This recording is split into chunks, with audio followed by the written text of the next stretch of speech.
The Latino Local News Collaborative is a solutions journalism initiative that operates thanks to the commitment of La Raza from Chicago, La Esquina, Texas, Filipinos Media, and Dos Puntos platform to strengthen their editorial and sustainability capabilities. LLNC promotes collaboration between local Spanish-language Latin media outlets in the United States.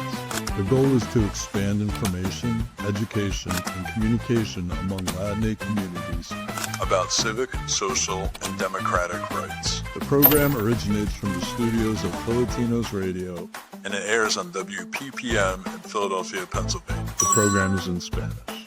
Thanks for listening to us.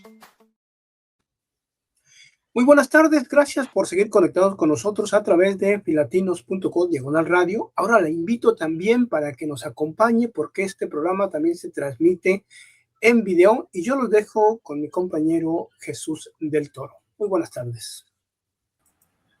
Muy buenas tardes a todos. Hola, yo soy Jesús del Toro, director de La Raza, periódico en español en Chicago, y este es el programa de Latino Local News Collaborative, que somos una alianza de medios locales, La Raza en Chicago, Filatinos en Filadelfia, Dos Puntos Platform en Filadelfia también, y La Esquina Texas en Houston, Texas. Y bueno, hoy en esta emisión de este programa mensual tenemos con nosotros a Ramiro Atristain, que es economista, profesor universitario en la Dominican University aquí en Chicago, y también empresario y autor de diversos tipos de documentos y libros sobre educación financiera y la relación entre la economía y el desarrollo de las sociedades en múltiples aspectos. Y bueno, hoy te invitamos, Ramiro, para que nos hables un poco sobre la relación entre el poder económico o la falta de él y el poder político o la falta de él, que es una dicotomía que muchas veces pues afecta y frena pues el avance de las comunidades latinas en Estados Unidos. Y para empezar quería hacerte una pregunta. La educación financiera, el saber manejar el dinero, el entender cómo es el modelo financiero y de crédito en Estados Unidos, que pues es bastante distinto a lo que pasa en los países latinoamericanos de donde vinieron muchos de los latinos. La falta de ese conocimiento o el tenerlo, ¿qué diferencia marca en la vida de una persona y de una familia? Pues desde mi punto de vista, nuestro aporte como comunidad ya es inmenso, ¿no? Entonces, el tema acá es entender cómo nos toca a nosotros transformar ese esfuerzo en patrimonio.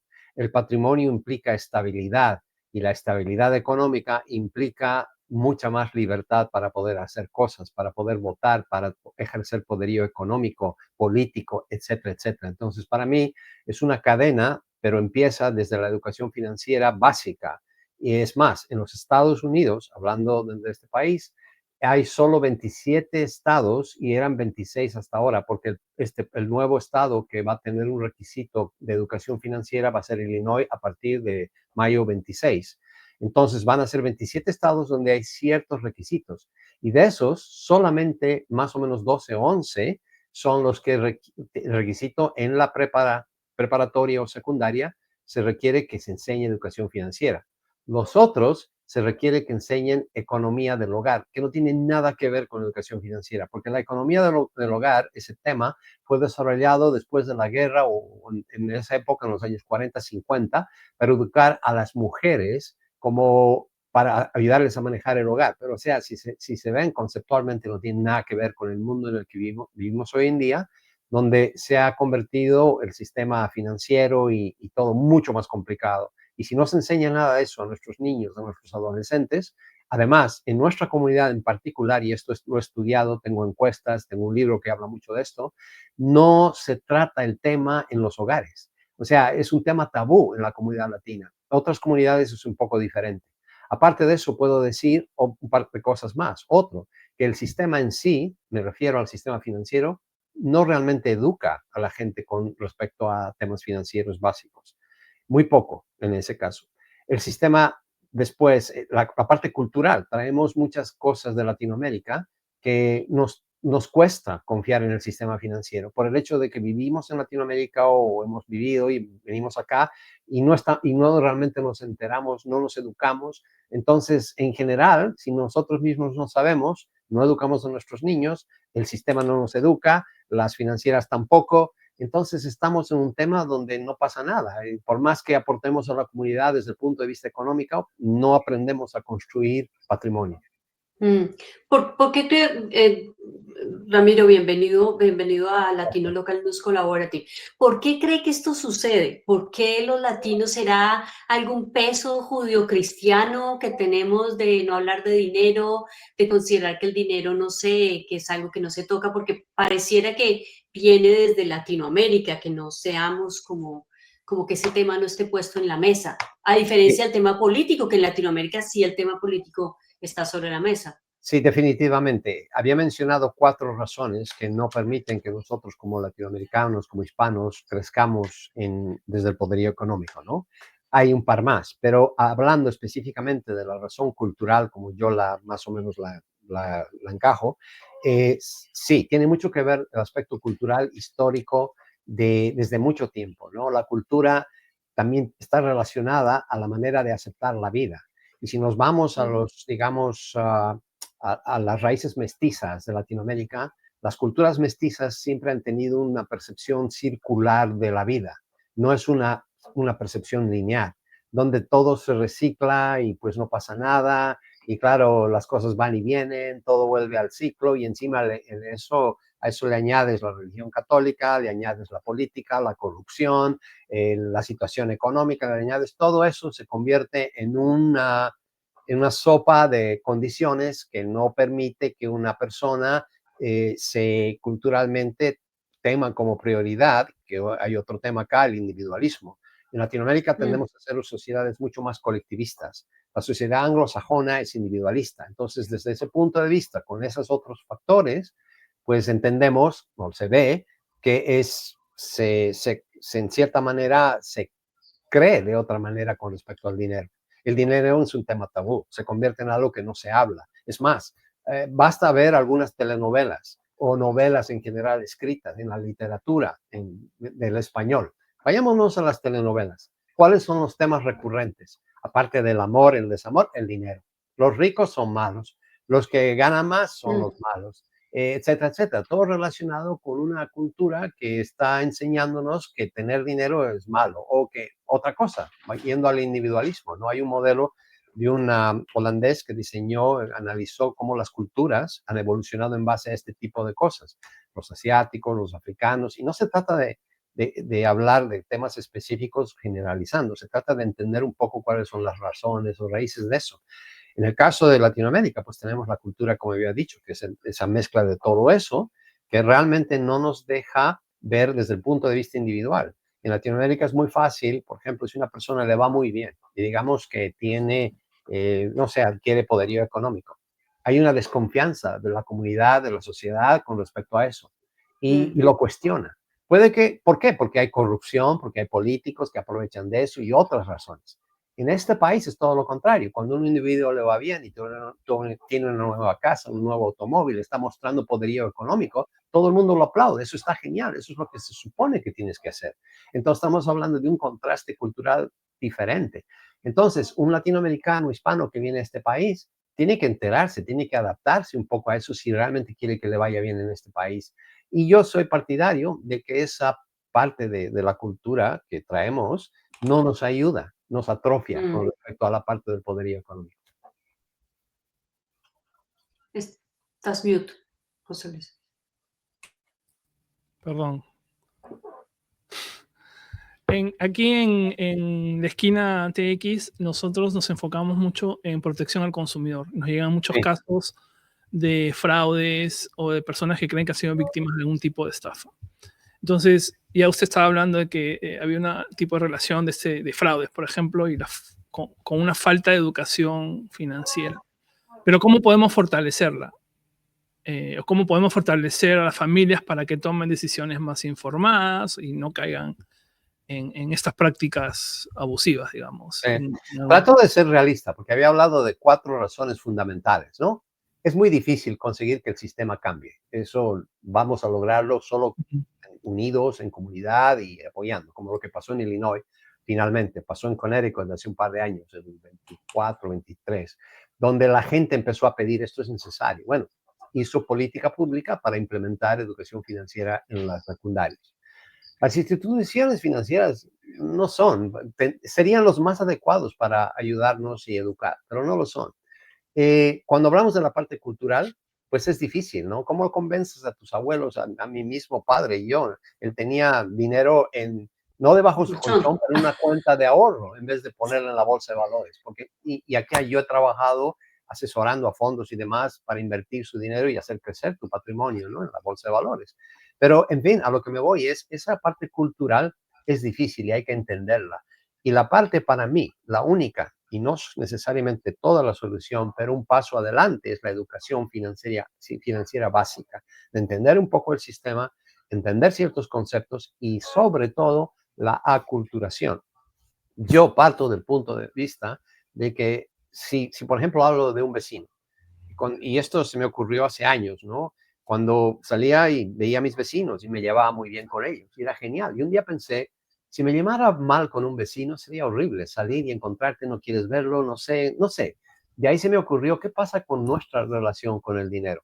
Y yo pienso que nuestra relación con el dinero, como latinoamericanos, como hispanos, y no trato de decir que todos, es un poco, si no saludable, a veces hasta tóxica. Entonces, como que lo evitamos, es un tema que no tocamos, como ese vecino con el que no quieres confrontarte, no hacemos nada al respecto. Entonces, ahí viene la educación financiera. Desde mi punto de vista, esa es un poco la solución, porque nadie va a hacer nada por nosotros. Esa idea de que el gobierno, de que los bancos, o no sé, nadie va a hacer nada por nosotros. Nosotros tenemos que hacer algo. Sé que esa es una razón un poco más individualista, pero podemos colectivizarla. Si en comunidad tenemos o podríamos hablar más de este tema, ¿no? Y verlo desde ese punto de vista. Ramiro, ¿y cómo le hacemos para eso? Sí, la cultura, nada más la palabra ambicioso, da terror decirla, ¿no? Sí, claro. Hace poco descubrí que es solamente un deseo ardiente, ¿no? Que no tiene esa maldición que a veces creemos que tiene. Yo sé que Latinoamérica, pero México también se cuece aparte, ¿no? Los mexicanos tenemos culturalmente una historia de migración muy larga, pero siempre era la de voy y regreso. Entonces, ¿para qué construyo? Pero las cosas han cambiado. Yo sé que Sudamérica viene y compra su casa porque quizás quema las naves y se quiere quedar. Pero el resto, yo pienso que me voy mañana, ¿no? Llevo 20 años. ¿Cómo le hacemos para reaprender sin esa parte que nos da miedo ser ricos? Sí, Que nos da miedo. hay varias cosas de las que podríamos hablar acá. Se me ocurre lo siguiente, ese miedo a ser ricos es la parte cultural que había mencionado, ¿no? De que no es bien visto, por lo general. Ya hay una culturación acá donde puede ser mejor visto, pero siempre hay ese recelo. Eso se puede cambiar con el tiempo y las generaciones que nos siguen no tienen la misma conceptualización, ¿no? Un hijo tuyo, un nieto tuyo va a pensar diferente porque está aculturalizado a esta sociedad un poco más ambiciosa, más individualista, más entender un poco más el sistema. Y eso es más, hay bastantes datos con respecto a esto. Cuando ves las 2-3 generaciones, desde los que llegan a la primera generación y los otros, su involucramiento en el sistema financiero es mucho más intenso o más amplio que la generación anterior. Yo lo he visto en mi familia y lo veo. Pero ese es un tema que toma tiempo. Por el otro lado, la parte de la cercanía geográfica con México y este recelo, y esto ya es más para antropólogos, algo para sociólogos de hablar, no es mi tema, pero sí hay, por ejemplo, hay un buen historiador que habla en Zúñiga, en México, y que despierta con su conversación y lo que dice con respecto a la gente en México, ¿no? Y se aplicaría al resto de Latinoamérica, con la idea de que siempre culpamos, empecemos por lo más reciente, algún día, ¿no? Fue el árbitro. Ah, no, fueron los gringos. Ah, no, fueron los españoles. Ah, no, estamos culpando a todo el mundo y no agarramos y decimos, pero de repente eso no tiene nada que ver. Porque si empezamos a analizar, ¿no? Estamos viendo que hay otros factores que estaban en el tiempo. Entonces nos hemos creado una mitología, una historia de eso. Y la cercanía de México, la proximidad, pues tiene mucho que ver. conozco muchas familias, personas que han estado acá 50, 40, 30 años, ya tienen hijos, ya tienen nietos y no han sentado las bases económicas en este país porque siempre han pensado, voy a volver, voy a volver. Algunos empiezan a comprar propiedad allá, la propiedad realmente no es una inversión, es muy a largo plazo, pero no es una inversión que les va a rendir nada inmediatamente, pero no es solo propiedad, estamos hablando de otras cosas. Entonces, y no solo eso, en las generaciones nuevas en la universidad descubrí un fenómeno interesante acá. Los estudiantes de los que son hispanos tienden a sentir mucho un compromiso con sus padres de que quieren ayudarlos. Entonces veo chicos, yo doy clases de finanzas, se gradúan en finanzas. Y un chico graduado en finanzas con una licenciatura puede ganar un muy buen sueldo cuando empieza su carrera. ¿Y qué pasa? ¿Cuál es lo primero que hacen? Voy a ayudar a mis padres, a cubrir la hipoteca, porque ellos han pagado mi universidad o por lo menos me han apoyado, han estado ahí. Tenemos no dejamos el cordón umbilical. Entonces, constantemente, esos chicos, ¿qué pasa? Bueno, suena muy loable, suena genial, muy altruista. El problema es que una vez que se clavan y se comprometen a pagar una hipoteca para sus padres, se han puesto la soga al cuello. Ahora ellos mismos van a coartar el crecimiento de su patrimonio en el futuro. Cuando lo que yo diría, mejor enfócate en 10 años a ganar bien, ahorrar, invertir y después vas a poderles comprar una casa a tus padres si quieres, ¿no? Claro. Entonces, otra manera de ver la situación. Y es como los sajones lo ven. Los anglosajones lo ven desde ese punto de vista. Entonces, esa idea de que los chicos, por ejemplo, salgan a trabajar desde cierta edad, eso es sanísimo, porque les ayuda a desarrollarse, a ser independientes, porque todos nacemos con una dependencia económica. Entonces, eventualmente vamos a lograr una solvencia económica, pero en los latinos eso tarda un poco más. Algunos no, todo lo contrario, porque tienen la necesidad. Pero otra vez, la parte cultural afecta en los pasos que tomes y sobre todo el miedo tiene mucho que ver por ¿qué es el miedo? El miedo es simplemente la falta de conocimiento, falta de educarse. ¿No? ¿Qué funciona, qué no funciona? ¿Cómo ahorro? ¿Cómo protejo mi identidad? ¿Cómo puedo invertir? ¿Qué decisiones son mejores? ¿Qué es la deuda? ¿Qué me conviene? Etcétera. Y Ramiro, obviamente, como tú mencionas, la falta de esta cultura y de este conocimiento frena obviamente la posibilidad de que el individuo, las familias, pero también en gran escala las comunidades, pues puedan desarrollar su poder económico al grado de que se conviertan en una fuerza, para bien, pero también para influir en otras cosas. Porque ciertamente el Producto Interno Bruto de los latinos es muy alto, mayor que el de muchos países si se considera aislado. Sí. El consumo de los latinos es también pues muy, muy considerable. Entonces, en esas cifras pareciera que las cosas no están mal. Incluso hasta se presumen en eventos. Pero por otro lado, también ese poder económico está condicionado, por ejemplo, a que no hay suficiente ahorro, se consume mucho, pero no se ahorra, entonces está un poco afectado por el vaivén de todas las cosas. ¿Tú cómo ves esa situación de que ciertamente los latinos son una fuerza económica cada vez más grande, pero aún siguen teniendo vulnerabilidades que necesitamos mejorar para poder tener otra perspectiva, digamos, o dar el siguiente paso en lo económico? Y bueno, y ciertamente el poder económico también conduce al poder político, están interrelacionados. Total, total. Ahora, en lo que dices, ¿no?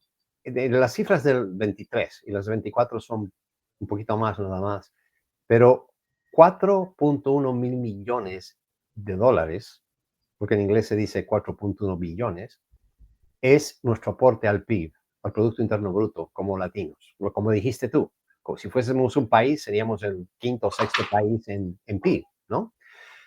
Ahora, se habla mucho de eso, porque es algo de lo que uno puede estar orgulloso hasta cierto punto. Eso no quiere decir que nosotros necesariamente aportamos 100% de eso, quiere decir que consumimos mucho de eso, como dijiste, y consumimos el 70% de eso. Aportamos porque consumimos. ¿Cuánto de eso invertimos? ¿Cuánto de eso es nuestro patrimonio? Te voy a mostrar la otra cara de la moneda, o de eso quiero mencionar, porque de este primer tema se habla mucho y lo mostramos como una bandera de nuestro aporte económico en los Estados Unidos. Sin embargo, la casa, el hogar latino promedio como patrimonio tiene entre la 12ª parte del promedio de una familia americana, o a lo mucho, en casos más altos, tiene la 4ª o 5ª parte. Entonces, ¿qué quiere decir eso? Sí, aportamos, consumimos, etcétera, pero ¿con qué nos quedamos? ¿Y por qué esto es importante, el concepto del patrimonio? Estoy hablando de cifras del BEA, Bureau of Economic Analysis, la oficina de análisis económico que analiza estos datos, y hay otros, el Departamento del Trabajo, el PLS, también analiza estos datos. Entonces, en los lugares latinos en los Estados Unidos, por ejemplo, el patrimonio promedio es $68,000. Tú dirás, ¿qué significa eso? Puedes tener una casa de $500,000, puedes tener deuda de $420,000, y de esos $20,000 tienes ahorros en una cuenta bancaria, y tu patrimonio de la casa es $40,000 y por ahí tienes $8,000 en algo más. Esos son los $68,000 que estoy hablando de patrimonio. Sin embargo, la familia promedio, el promedio, digamos, de un anglosajón, de un blanco, es más de $250,000. Entonces, la diferencia es marcadísima, ¿no? Y así podríamos ir por segmentos: afroamericanos, asiáticos. Los asiáticos son otros que construyen patrimonio mucho más rápido que los latinos. Quizás tengan la ventaja del inglés para los que son de la India y demás. Nosotros no necesariamente. Pero hay una diferencia, y no quiero entrar en un tema que puede ser polémico, el hecho de la cultura que es diferente. Esa cultura con la claridad de que yo estoy yendo a este país para hacer y acumular patrimonio. Ese lo tiene bien claro en general un típico asiático. Eso no lo tiene claro un latino, un hispano. No viene por eso, viene para ganar y gastar y mandar a Latinoamérica. Entonces estamos hablando de conceptos diferentes, de los cuales, si hacemos un pequeño cambio, un cambio de, por ejemplo, construir patrimonio, no tienes que ser millonario ni rico para construir patrimonio. Patrimonio se construye como una tortuga, poco a poco, paso a paso, ¿no? La liebre, como en la fábula de Esopo, la tortuga es la que gana porque lo hace consistentemente, poco a poco, mientras que la liebre va rápido, pero como no tiene una organización y demás, nunca va a llegar primero que la tortuga si es que no hace eso. Entonces estamos hablando de dos contrastes que hay que entender. Entendemos el consumo y que aportamos al PIB, pero realmente entendemos qué significa construir patrimonio. Y se habla mucho de, por ejemplo, acumulación de patrimonio generacional. En inglés le dicen generational wealth. Se habla mucho de esto también, pero no hay un entendimiento de qué significa y menos de cómo lo logras. Entonces, yo hablo bastante de que hay una hoja de ruta para llegar ahí. Y ese es parte del problema. La gente no conoce cuál es la hoja de ruta, porque no hay educación financiera, ¿no? La hoja de ruta es ciertos pasos, ciertas cosas, ciertos hitos que tendrías que lograr en tu vida financiera para llegar a ese fin. Por eso hablo mucho de bienestar financiero. Ese es el propósito. No se trata de hacer más dinero, se trata de tener cierto bienestar financiero para poder tener más influencia en lo que haces. Al fin y al cabo, hablar de economía es hablar de dignidad. Pero ese conocimiento del que tú estás hablando es generacional. Es decir, hay muchos padres, ¿no? O personas que vienen a ese país y no han aprendido eso. Exacto. Claro que es generacional. La primera generación, por más, estoy hablando, y puedo hablar de mi padre, porque primero, él falleció ya, y este es un tema que él, un ingeniero con altos estudios de ingeniería, científico, profesor de matemáticas, se viene acá a una edad mayor, sin embargo, y le va bien por su profesión, por el tipo de profesión que tiene, pero sin embargo no confía del sistema para ahorrar e invertir, ¿no? Entonces, eso es bien típico, y estamos hablando de alguien que le ha ido bien. Hablemos de la mayoría que no le va tan bien, que tiene que trabajar día a día, que tiene que ganar para pagar lo que puede, y después si puede mandar algo, ya sea a México o donde sea, menos va a ahorrar, menos va a invertir. Es generacional. La segunda generación entiende un poquito mejor eso y puede aportar algo para eventualmente si se da cuenta, pero desgraciadamente hay varias anclas que no le van a permitir. Esto no pasa generalmente hasta la tercera generación. Hay datos sobre esto. Ahora, ¿por qué nos retrasamos más? por la parte, por lo que había mencionado, los 3, 4, 5 cosas. No es lo mismo con otros grupos, específicamente los asiáticos. Ya estamos hablando de asiáticos del este, asiáticos del oeste. Ramiro, además yo conozco personas que además llevan 20, 30 años aquí y no han logrado ahorrar aquí y mandan todo a sus países y resulta que en sus países la familia en muchos casos se come ese dinero, como diríamos en Colombia, Claro. se lo comieron y terminan sin nada aquí y sin nada allá, lo cual es muy triste en la condición, esa migrante y ese péndulo. Pero yo también me encantaría aquí reflexionar un poquito con usted. ¿Cómo es que los latinos traducimos ese poder económico en el poder político? Y si lo podemos hacer realmente. Y para usted, ¿cuáles son esas barreras de poder hacer esa traducción? Pues las barreras son las que mencioné, ¿no? Entonces, acá, desde el punto de vista político, sí, idealmente habría política pública que aporta esto. Pero eso en parte no pasa, muy poco, no pasa. Entonces, si eso no sucede, la única opción que nos queda en el momento actual es nosotros educarnos y hacer algo por nuestro hogar, por nuestra familia. Y esa educación financiera, en mi opinión, es súper importante.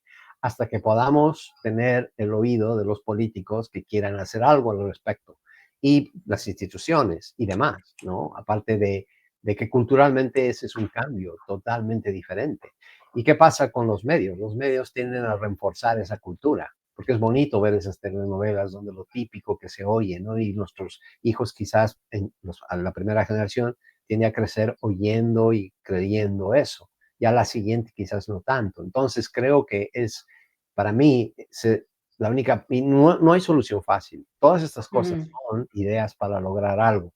Pero una que yo sé que nosotros, cada uno como individuo, como familia, podemos hacer algo, es partirle, incorporar en nuestra vida ese bienestar financiero y que lo vamos a decidir. Así como decidimos comer más sano o más saludable y cuidarnos de nuestra salud, deberíamos decidir también tener un bienestar financiero y construirlo. Creo que parte de eso, no sé qué otra cosa nosotros podemos hacer a este nivel. Quizás en conjunto, ojalá pudiéramos como vos, como grupo, decir necesitamos realmente enfocarnos en hacer esto, porque esto nos daría poderío económico. No, no lo veo de otra manera, no sé cómo se podría hacer. Y es que hay también como una falta de confianza, ¿no? Hacia las instituciones también. Por supuesto, eso es la parte cultural, y no es cultural por la cultura en sí, sino porque ya tenemos la costumbre de que no es tan fácil confiar en las instituciones. Por ejemplo, la mayoría de las bolsas de valores en Latinoamérica, yo he visitado varias y he podido dar charlas en lugares así, son reguladas. Entonces hay cierta certidumbre de que eso funciona bien. Y la regulación que usan, casi toda, es copiada de la regulación americana. Y es más, los Estados Unidos en los años 80 puso mucho dinero en educar a gente en este ámbito para que las bolsas puedan establecerse y crecer, y la regulación, la supervisión de esas bolsas de valores tuvo influencia de eso. Y este país tiene algo muy fuerte con respecto a eso, y es una transparencia de cuando tú inviertes en una compañía pública, estás invirtiendo en algo donde tienes una muy buena idea en qué estás invirtiendo. Hay información, hay transparencia, porque está regulado. Entonces, en realidad es lo mismo en Latinoamérica, quizás es más falta de educación y la cantidad de gente, y por ejemplo en México he hecho bastante análisis y sondeos sobre esto, muy poca gente tiene acceso primero y segundo lo hace. Ahora, en México ha habido unos cambios y el país que más ha hecho cambios en este aspecto es Chile, para poder dar a los empleados, por ejemplo, que invierten en la bolsa de valores, en compañías públicas, a través de fondos de pensiones. En México hay lo mismo, pero falta educación como para poder realmente ayudarse a sí mismos entendiendo eso. Entonces, esa falta de educación hace que mucha gente tome malas decisiones, como cambiar de fondo de pensión casi cada año, y que no es lo ideal. Lo que quieres es dejarlo en un fondo y que ahí crezca, ¿no? Entonces, por ejemplo, eso es un fenómeno que pasa mucho en México. Y así hay en cada país distintas cosas por falta de educación otra vez. Hay una acción mínima, Ramiro, por ejemplo, en votar, pues uno se inscribe, va y vota, ¿cierto? En términos económicos, en lo que usted está hablando de la educación financiera, ¿Qué sería lo mínimo que una persona, una familia podría ahorrar? Sí, $100, $200, ¿y en dónde ponerlos? Así, consejo práctico. Cuando yo era estudiante, tuve que ahorrar, trabajar todo un verano para poder ahorrar el mínimo para abrir mi primera cuenta de inversión en Merrill Lynch y poder comprar unas accioncitas, ¿no?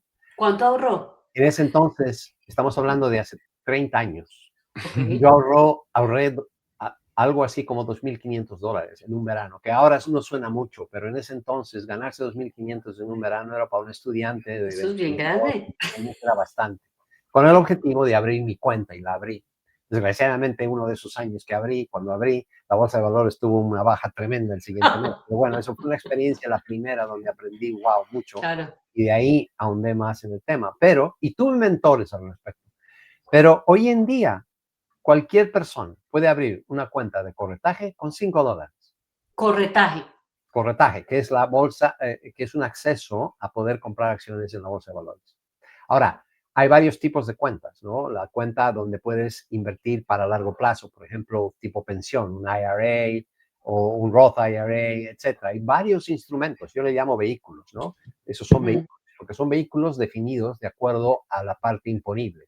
Una cuenta de corretaje simple, las ganancias que tengas cada año pagas impuestos sobre las ganancias. Entonces, si compras acciones, digamos, por $100, varias acciones este año, y algunas ganas, otras pierden, a fin de año las ganancias, si es que las realizas, si es que tú las sacas, tienes que pagar impuestos sobre eso.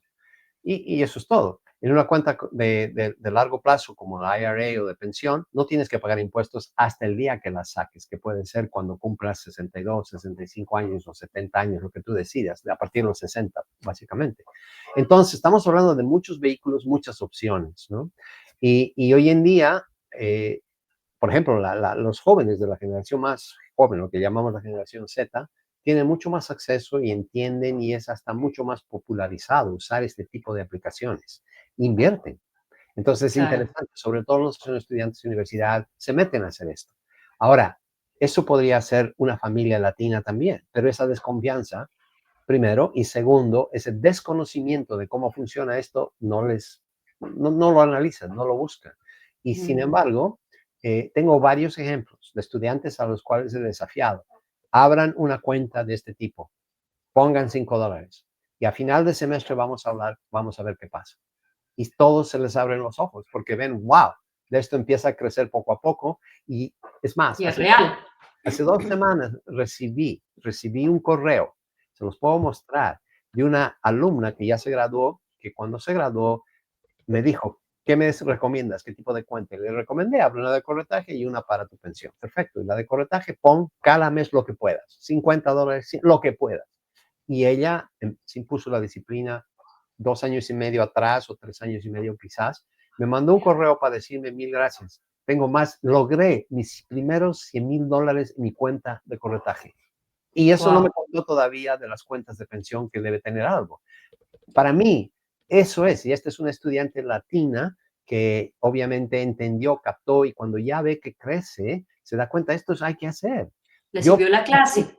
sí, yo siempre digo, y esto obviamente en el campo estudiantil, que uno debería pensar en diversificar sus ingresos. Hay por lo menos 2 o 3 maneras de diversificar, a esta 4. Todos podemos tener un trabajo y ganas, pero ganas y trabajas, das tu tiempo a alguien y te pagan por tu tiempo. Podrías especializarte en algo. Podrías especializarte en un campo donde vas a ganar más dinero por tu conocimiento.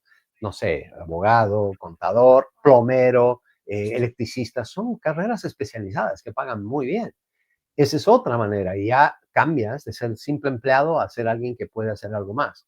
Puedes desarrollar un pequeño negocio o intentar hacer cositas para ganar dinero, pero algo que todos pueden hacer es invertir, Sobre una invertir, cuenta. invertir. Yo lo veo como pagarte primero a ti antes de pagar todo. Puedes empezar con $5, poner 30 cada mes, poner 10, 5 cada mes, lo que sea. El punto es que esa cantidad va a ganar ciertos dividendos, se va a apreciar, y cuando la cantidad va subiendo, gana más dividendos y se va apreciando más. Sigue creciendo más, gana más dividendos y se va apreciando. Entonces, una manera de crecimiento exponencial en unos años. Toma tiempo, es Claro. como un árbol, uno planta, lo cuida, salen las la ramita, eventualmente unas cuantas hojas, va creciendo, el árbol se vuelve más robusto, finalmente tiene más hojas y después eventualmente da frutos.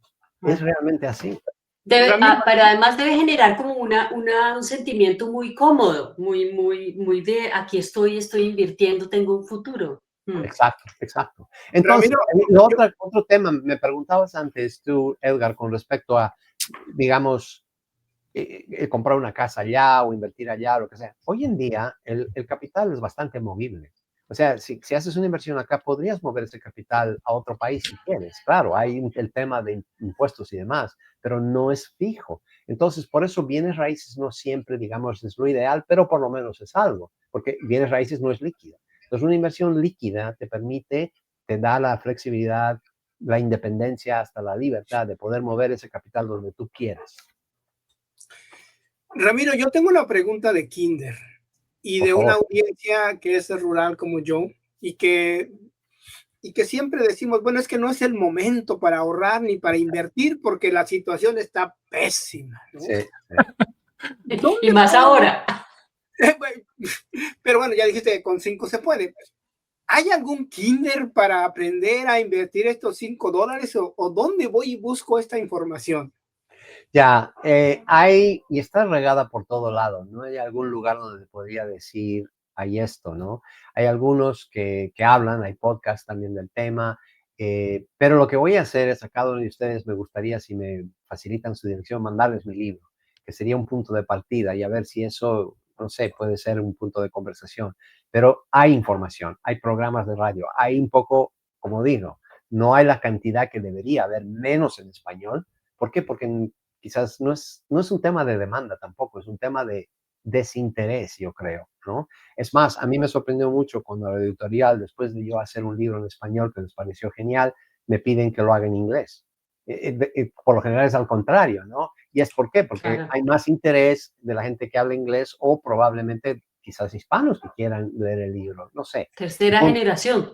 claro, exacto, tercera generación, por Y supuesto. ahora, ¿cómo trasladas los consejos que nos acabas de dar, por ejemplo, a unas personas que nos está escuchando y que dice, bueno, pero yo no tengo documentos? Mm. Porque Yo no tengo.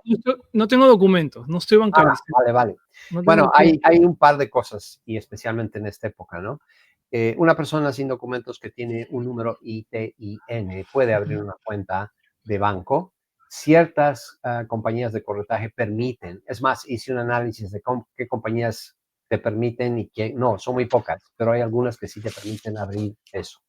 Ahora, si inviertes, obviamente, y abres una cuenta, y creo que eso no pasa tanto por el hecho de que si estando sin documentos en una época como en la que estamos viviendo hoy en día, te asusta más de poder hacer eso, me imagino. Claro. Pero hay, desde el punto de vista legal, mientras se respete la ley, se puede. El problema es otro, y ese es otro tema, como verán. ¿Y cómo ves todo esto de lo que está pasando con inmigración y la relación que tiene con la economía? Bueno, desde el punto de vista de cuando, digamos, deportan a alguien, no sé qué pasa con sus activos. Me imagino que, porque la ley es la ley, y la ley, si tú abriste una cuenta con tu ITIN, esa cuenta es tuya, vivas donde vivas. O sea, eso es lo legal, ¿no? Y Ujú. si te deportan, me imagino que deberías tener acceso, deberías tener un beneficiario, que puede ser tu familia, alguien en tu familia, para poder acceder a eso. Esa es la ley. Mientras se siga la ley, por supuesto, eso funciona. Ahora, con respecto al poderío económico, pues eso ya es otro tema, con respecto al impacto que esto puede tener. Porque los hispanos en este país, como habíamos dicho, consumimos. Y al consumir, pues, ¿qué hacemos? Estamos contribuyendo a la economía. Y eso genera otros trabajos, producción, manufactura, etcétera. Si sacamos nada más, digamos, lo que está pasando hoy en día está diciendo, deberíamos exportar a casi 20%, 25% de la población trabajadora. Bueno, si es que eso es lo que va a ser, digamos, eso implica que habría una baja en el consumo, que habría una baja, obviamente, en la mano de obra, que por cada trabajador hay un multiplicador de 2 a 4 personas que están relacionadas a un trabajo. Ponte a pensar, una persona que, digamos, limpia en un restaurante. Si limpia en un restaurante es porque hay un mesero, porque hay un cocinero, porque hay un gerente, y si ese empleado no está ahí, ¿qué pasa con ese mesero? ¿Qué hacen? ¿Qué tienen que hacer? ¿Pierden clientes? Y si pierden clientes, ese restaurante eventualmente pues tiene que bajar sus ventas o hasta puede cerrar. Entonces, consumo es un tema. La parte laboral es otro tema. Y el otro, la productividad. Y estamos hablando de otros temas culturales, ya, legales y demás. Pero desde el punto de vista económico, este es un tema de impacto económico. Y Ramiro, un poco abordando sobre esto, obviamente en las elecciones, una de las causas o de las razones por las cuales alguien vota, pues es por la oferta económica de un candidato o por lo que uno cree que va a pasar si este gana o por lo que está viendo que pasa con el que está ahora y que quizá como no me gusta, quiero cambiarlo. Y eso lo hemos visto en todos los ciclos, ¿no?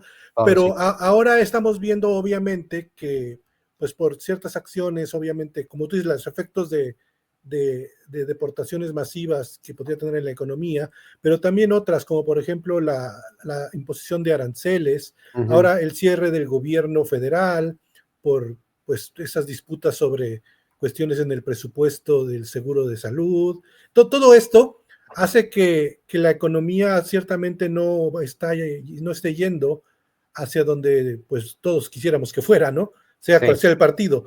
Pero entonces, ¿tú qué le dirías a un votante cuando dice, es que hubo inflación hace 2 años y por eso voté por A en vez de por B? O ahora veo que está la crisis de que no hay suficientes empleos porque el gobierno está cerrando y ya no hay contratos federales y entonces ya me quedé sin trabajo. Cuando uno ve esto, que claro que pues te afecta directamente y te golpea mucho cuando merma pues el ingreso que tú tienes, ¿no? Pero cuando uno lo piensa a largo plazo, ciertamente uno debería, y quizá también por la falta de educación que tenemos o que sufrimos, no lo podemos hacer, deberíamos considerar pues cuestiones de mayor duración y de mayor profundidad para que el voto latino, en este caso, cuando lo económico es una parte crucial, pues esté mejor informado, ¿no? Y por quien sea que vote, pues al final sea un voto que vaya realmente a cumplir esa promesa o esa expectativa económica. Entonces, ¿tú qué le recomiendas a un votante latino que ve que quizás hay inflación, que hay empleo a la baja, o que hay problemas, o que por el contrario a lo mejor se ve que en algunos sectores está mejorando la cosa? ¿Cómo debe valorar eso a la hora de votar? ¿Qué debe pensar para no quedarse solo en la propaganda que te lanzan pues, todos los candidatos y partidos, ¿no? Claro, lo ideal sería, creo yo, hablar un poco de entender su situación personal o de su familia desde el punto de vista económico. Porque lo que pasa mucho es que mucha gente vota en contra de sus intereses económicos, por temas sociales, por temas emocionales, por temas populistas, no olvidándose de la parte económica. Eso pasa en todas partes del mundo. Entonces, creo que esto tiene más que ver con entender el lenguaje y conceptos básicos. Por ejemplo, ¿realmente entendemos qué es la inflación?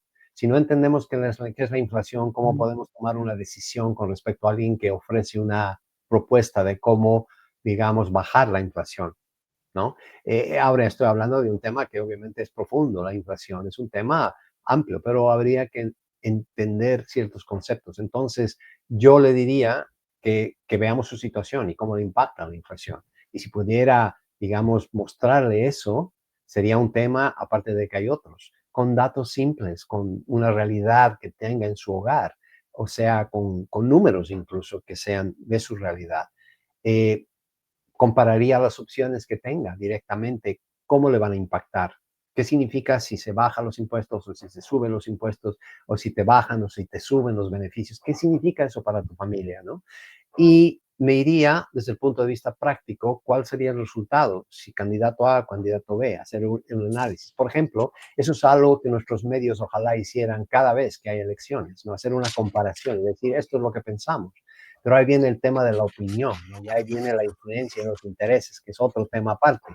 Pero en fin, yo pienso que con información de datos, sin que sea manipulada, sin que tenga opinión de una manera, digamos, sesgada, sería algo importante entender y que haya, digamos, lugares donde esta información se pueda confiar en ella. Entonces, pero eso es una respuesta muy larga a este tema y eso implica un cierto nivel de educar a nuestro votante, ¿no? Entonces, un votante educado en economía es un mejor votante que uno que no. Entonces, Claro. son cosas, principios básicos. Yo empezaría por lo básico. Claro, pues se volvería tener el dinero y cuidar el dinero un incentivo para votar, en realidad, ¿cierto? Claro. Y Porque quiero cuidar desgraciadamente, mi dinero. sí, desgraciadamente no es solo así, ¿no? Tiende a ser muchas veces cosas sociales o hasta religiosas, Claro, ¿no? no, Porque estoy a total. favor del aborto o en contra del aborto, o Sí. estoy a favor de la pena de muerte o en contra de la pena de muerte, o el armamentismo, en Mientras vez de pierdo mi hablar dinero. de la realidad de cada familia, ¿no? Claro, claro. Yo sé que ya nuestro colega Jesús seguramente va a ir cerrando, pero antes de cerrar quisiera recomendarles que lean el libro de Ramiro Altestrán, eh, que es El dinero en tu vida, 10 consejos prácticos.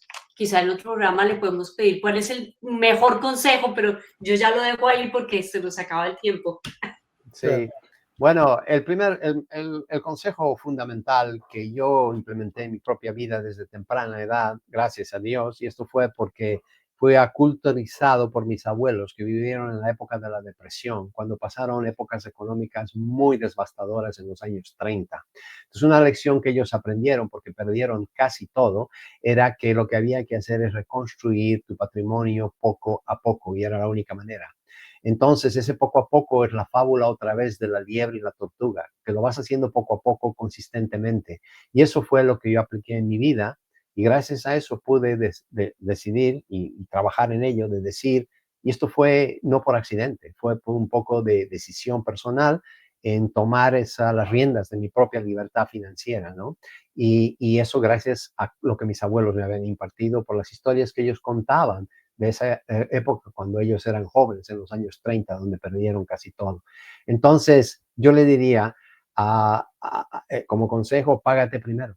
Es lo primero que debes hacer. El momento que tú tienes dinero frente a ti, ve que algo de ese dinero va a pagarte a ti. ¿Cómo te pagas? Lo inviertes en un activo que va a crecer para ti, porque con eso vas a crear cierta libertad financiera, eventualmente más, y poder hacer mucho más para los demás. Entonces, es uno de los consejos, hay varios, pero ese sería uno que digo es fundamental, porque queremos hacer bien a todos, pero hagamos bien, tenemos que cuidarnos nosotros, es como la salud, padres sanos, hijos sanos.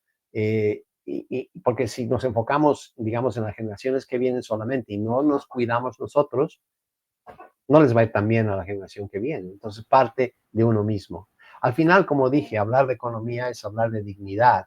Y además, porque cuando un latino prospera, no solo mejora su vida, sino también todos nosotros en comunidad fortalecemos nuestra comunidad, ¿no? Ahora, hay hogares que se resisten de hablar de dinero porque suena feo, no sé, no es, hay mil razones que puedo decirte, pero en realidad los negocios de los latinos son los que más empiezan, los que más crecen. Entonces, es un poco de enseñarles a nuestros hijos que esos sueños se heredan, ¿no? Al mostrarles nosotros lo que hacemos, que ahorramos, que invertimos, que empezamos un negocio, todos nuestros hijos van aprendiendo eso, sin necesidad de decirles, tienes que hacer esto. Entonces, creo que para cerrar un poquito desde mi punto de vista, cuando una comunidad se une y se organiza, deja de ser invisible y eso lo puede convertir en poder. Pero eso parte de cierto nivel de poder adquisitivo, de poder económico. Claro.